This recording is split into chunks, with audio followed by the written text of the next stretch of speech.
নমস্কার সবাইকে, আমি সৌমালি। আমার চ্যানেল সৌসোমস লাইফে তোমাদের সবাইকে স্বাগত জানাই।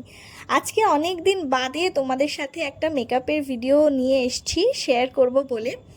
আজকে যে মেকআপের টিউটোরিয়ালটা তোমাদেরকে দেখাবো এটা কিন্তু একদম নিউলি ম্যারিডদের জন্যে ভাত কাপড়ে ইজিলি এটা তোমরা ট্রাই করতে পারো। যেহেতু এখন সামার, কিছু সামার ফ্রেন্ডলি প্রোডাক্টও তোমাদের সাথে শেয়ার করব।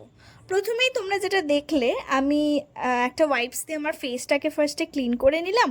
তারপরে একটা হাইড্রেটিং মিস্ট ইউজ করলাম, ওটা রিকোডের রোজ ব্লুমিং মিস্ট, খুব সুন্দর ফ্র্যাগ্রেন্সটা, আর এটা আমাদের স্কিনকে কিন্তু হাইড্রেটেড রাখতে হেল্প করে। তারপরে আমি রিকোডেরই একটা জেল ময়শ্চারাইজার ইউজ করলাম। এই গরমে যে কোনো জেল বেসড প্রোডাক্ট কিন্তু ইউজ করা খুব ভালো, এতে স্কিন হাইড্রেটেড থাকে। তারপরে সুন্দর করে ওটাকে ভালো করে একটা পাখার সাহায্যে, বা পাখা যদি না থাকে তোমাদের কাছে, এমনি একটুখানি হাওয়া দিয়ে বা একটুখানি ওয়েট করে যাবে 5-10 সেকেন্ড মতন, তারপরে নেক্সট প্রোডাক্টটা ইউজ করবে। নেক্সট প্রোডাক্টটা তোমরা আগেই দেখেছো, এটা এর আগে অনেকবার আমার ভিডিওতে, একটা সিলিকন বেসড প্রাইমার, ওটা কালার বারের আমার মোস্ট ফেভারিট একটা প্রাইমার, ওটাকে আমি ইউজ করলাম। ইউজটা করে নেওয়ার পরে আমি সুন্দর করে ব্লেন্ড করলাম। তারপরে আমি অফ ক্যামেরা আমার আইব্রাউটাও করে নিয়েছিলাম।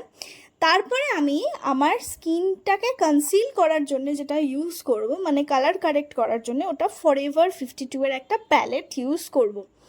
এবার দেখো, আমার যে ব্রাশটা ছিল, যেহেতু আমি আইব্রাউটা করেছি, ওটার যে শেডটা ছিল ওটা আমার ব্রাশে লেগেছিল বলে খুব সাদা লাগছিল। তারপর ওটাকে মুছে নেওয়ার পরে যে শেডটা এসছে, ওটা দেখো একদম অ্যাপ্রোপ্রিয়েট আমার ডার্ক সার্কেলকে কভার করার জন্য। আমি আগেই তোমাদেরকে দেখালাম কোন শেডটা আমি ইউজ করছি। সুন্দর করে আমার যে যে জায়গাগুলো কনসিল করতে হবে, আমার পিগমেন্টেড এরিয়াগুলো, আমার ফেসে রিসেন্টলি আমি দেখছি আমার ফেস খুব পিগমেন্টেড হয়ে গেছে। যাই হোক, এটার জন্য কিছুটা করতে হবে আমাকে। তারপরে সেটাকে ভালো করে আমি ঢাকলাম। ঢেকে এবার পালা হচ্ছে সুন্দর করে ব্লেন্ড করার। আমি এর আগে অনেকবার বলেছি, আবার বলতে হবে কি? যাই হোক, আবার সুন্দর করে কিন্তু ব্লেন্ড করতে হবে। যত সময় নিয়ে ব্লেন্ড করবে, যত ধৈর্য নিয়ে ব্লেন্ড করবে, তত কিন্তু মেকআপ সুন্দর হবে। সুন্দর করে ব্লেন্ড করলাম। ব্লেন্ড করে নেওয়ার পরে আমি ইউজ করব ফাউন্ডেশন। পিএসসির একটা ফাউন্ডেশন ইউজ করছি আমি, আমার শেড নাম্বার 4.0। এই ফাউন্ডেশনটা ভালো করে স্কিনে, গলায়, কানে সুন্দর করে, গলাটা কিন্তু কখনো ভুললে চলবে না। মুখ আর গলা যদি আলাদা আলাদা রকম হয় না, খুব বিভৎস বাজে দেখতে লাগে কিন্তু। যাই হোক, সুন্দর করে অ্যাপ্লাই করে নেওয়ার পরে আমি এটাকে আবার ভালো করে ব্লেন্ড করে নেব। তারপরে ব্লেন্ডিংটা দেখালাম না, হ্যাঁ ব্লেন্ডিংটা তোমরা জেনেই গেছো, ভালো করে করতে হবে। যাই হোক, তারপরে আমি এবার হাইলাইট করবো আমার ফেসটা। আগে ওই ফরএভার 52 এর প্যালেটটাই আমি ইউজ করছি। তারপরে আমি ক্রাইলনের একটা প্যালেট ইউজ করলাম, সেইখান থেকে আমি ক্রিম কন্ট্রোল করে নেব। সেটাকে সুন্দর করে ব্লেন্ড করে নেওয়ার পরে আমি কিউটি বিউটির একটা লুজ পাউডার ইউজ করছি, ট্রান্সলুসেন্ট পাউডার। এটা তোমরা আগেইন জানো যে কোথায় কোথায় ব্যবহার করতে হবে। তারপরে আমি সেখানে সেখানে ব্যবহার করে নেওয়ার পরে এবার আমি ডিরেক্টলি চলে যাব আমার আই মেকআপে।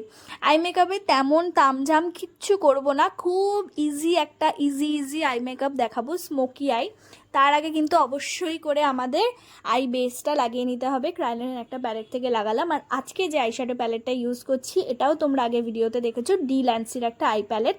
এখান থেকে একটা কাইন্ড অফ ম্যাজেন্ডা একটা শেড নিয়ে আমি পুরো আমার আইলিডে অ্যাপ্লাই করছি, লাইক যেরকমভাবে স্মোকি আইস বানায়, তো ওইভাবে অ্যাপ্লাই করে নেওয়ার পরে আমি সুন্দর করে সেটাকে ব্লেন্ড করছি। এই যে আয়নাটা দেখছো না, এটা আমার খুব ফেভারিট। এটা আমি সিকিম বেড়াতে গিয়ে কিনেছিলাম, ভীষণ ফেভারিট একটা আয়না এটা আমার, খুব সুন্দর, ব্যাগে ইজিলি ধরে যায়। তারপরে একটা ওই ইয়েলো কালারের শেড নিয়ে আমি আমার ব্রাউ বোনটাতে লাগালাম। এই মাত্র দুটো কালারই আমি ইউজ করেছি, যেহেতু বিয়ের সময় প্রচুর রিচুয়ালস থাকে আর নতুন বউদের হাতে একদম সময় থাকে না, সবাই দেখা করতে আসে নতুন বউদের সাথে, ওই জন্য খুব কম টাইমে হয়ে যাবে এরকমই একটা মেকআপ দেখাচ্ছি। এরপরে আমি অফ ক্যামেরা কী করেছি, একটা লাইনার পরেছি। লাইনারটাকে কোনো রকম কালার ছাড়াই আমি একটুখানি একটা ফাঁকা ব্রাশ নিয়ে, তাতে কোনো রকম প্রোডাক্ট কিন্তু ছিল না, সেই ব্রাশটা দিয়ে সুন্দর করে একটুখানি স্মাজ করে দিয়েছি। তারপরে এই লুকটা এসছে। এরপরে আমি রিকোডের একটা ব্লাশ প্যালেট থেকে দুটো কালার নিয়ে আমি আমার ব্লাশটাকে বানালাম। ব্লাশ কিন্তু আমার খুব ফেভারিট। যাই হোক, ব্লাশ করার পরে আমি হাইলাইটারও ইউজ করে নিয়েছি অফ ক্যামেরা, হোজোর হাইলাইটার, তোমরা আগেও দেখেছো বলে দেখালাম না।